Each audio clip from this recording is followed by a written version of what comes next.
इंडी गठबंधन के बीच कुछ ठीक नहीं है, ये बात तो हमेशा से पता था। लेकिन क्या आप जानते हैं कि ममता बनर्जी ने आखिर राहुल गांधी को कितनी बार झटका दिया है? ये कोई पहली दफा नहीं जब आज ममता बनर्जी राहुल गांधी को धोखा दे रही हूँ। इससे पहले भी कई मौके पर देखा गया कि राहुल गांधी को सीधे तौर पर ममता बनर्जी ने सामने आकर मुखर आकर झटका दिया है। चलिए इस वीडियो में हम आपको यही बताते हैं। संसद में गौतम अडानी मुद्दे पर मुखर कांग्रेस को ममता बनर्जी ने बड़ा झटका दिया है। ममता बनर्जी की पार्टी तृणमूल कांग्रेस ने फ्लोर मैनेजमेंट को लेकर बुलाई गई कांग्रेस की बैठक से खुद को अलग कर लिया। कहा जा रहा है कि ममता की पार्टी लगातार एक मुद्दे को लेकर मचाए जा रहे हंगामे की वजह से नाराज चल रही है। टीएमसी ने हाल ही में कांग्रेस से रुख बदलने की गुजारिश की थी। पार्टी का कहना था कि संसद में जनहित के मुद्दे उठाने चाहिए। ये कोई पहली दफा नहीं जब ममता की पार्टी ने कांग्रेस को झटका दिया हो। पिछले 2 साल में पहले कई ऐसे मौके आए जब ममता ने कांग्रेस का साथ छोड़ दिया। बंगाल में 2021 के विधानसभा चुनाव में बीजेपी ने ममता बनर्जी की मजबूत मोर्चेबंदी कर दी।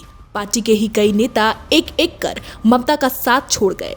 चारों तरफ से घिरी हुई ममता को कांग्रेस ने सहारा दिया। ममता के लिए राहुल गांधी ने कांग्रेस उम्मीदवारों के लिए रैली तक नहीं की।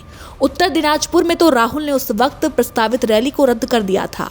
हार के बाद जब दिल्ली में बंगाल कांग्रेस की समीक्षा बैठक हुई तो प्रदेश अध्यक्ष अधीर रंजन चौधरी और तत्कालीन कांग्रेस प्रभारी हाईकमान पर ही भड़क गए। दोनों का उस वक्त कहना था कि हम ये तय ही नहीं कर पाए कि ममता के खिलाफ लड़ना है या फिर साथ रहना है। बंगाल के इस चुनाव में कांग्रेस 0 सीट पर सिमट गई थी। साल 2022 में राष्ट्रपति के साथ साथ उपराष्ट्रपति का भी चुनाव कराया गया।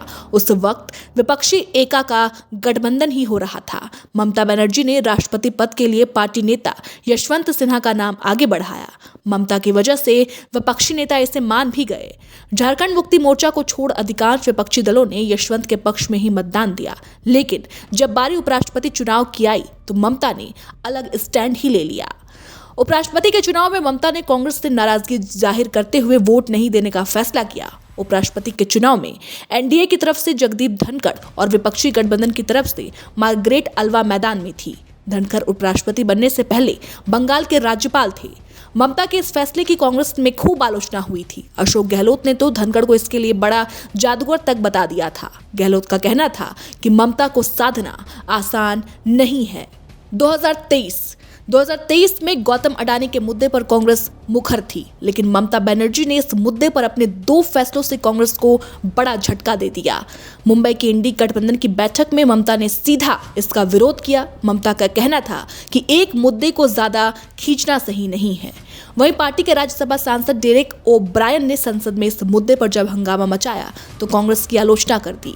ब्रायन ने कांग्रेस के हंगामे को श्रेष्ठता दम्भ बता दिया। उनका कहना था कि इंडी गठबंधन के नाम पर कांग्रेस इस मुद्दे पर अकेले हंगामा कर रही है। उस वक्त इस विवाद को और ज्यादा सुलझाने का काम अधीर रंजन चौधरी ने किया था। तृणमूल के एक रिएक्शन पर चौधरी ने कह दिया कि गौतम अडानी मुद्दे पर ममता बनर्जी को चुप रहने के निर्देश मिले होंगे। दीदी शायद ऐसा कुछ नहीं करना चाहेंगे जिससे अडानी समूह के हितों को नुकसान पहुंचे। मामला इतना तुल पकड़ा कि संसद खत्म होते ही कांग्रेस बैकफुट पर आ गई। 2024 के लोकसभा चुनाव में ममता बनर्जी की पार्टी इंडी गठबंधन में शामिल थी, लेकिन इसके बावजूद उसने कांग्रेस के लिए पश्चिम बंगाल की एक भी सीटें नहीं छोड़ी। बंगाल में लोकसभा की कुल 42 सीटें हैं, जो यूपी और महाराष्ट्र के बाद सबसे ज्यादा हैं। कांग्रेस को इसका नुकसान उठाना पड़ा और पार्टी के कई कद्दावर नेता चुनाव हार गए।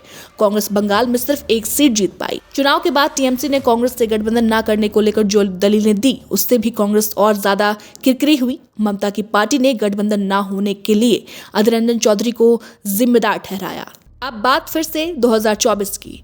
2024 के लोकसभा चुनाव में एनडीए की सरकार बनी। बीजेपी ने राजस्थान के कोटा से सांसद ओम बिरला को लोकसभा स्पीकर बनाने का फैसला लिया। बिरला पहले भी इसी पद पर थे, लेकिन एनडीए की कवायद पूरे चुनाव को सर्वसम्मति से कराने की तो थी, लेकिन कांग्रेस ने के सुरेश को उम्मीदवार बना दिया। कांग्रेस के इस फैसले से ममता बनर्जी की पार्टी नाराज हुई।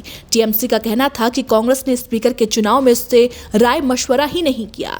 टीएमसी ने इस चुनाव से खुद को दूर करने की भी घोषणा कर दी। टीएमसी के ऐलान से कांग्रेस फिर से बैकफुट पर आ गई। इसके बाद राहुल गांधी ने खुद अभिषेक बनर्जी से संपर्क साधा। दोनों के बीच संसद में ही बातचीत हुई, लेकिन तब तक मामला काफी आगे निकल चुका था और अंत में ओम बिरला ध्वनि मत से लोकसभा के स्पीकर चुन लिए गए।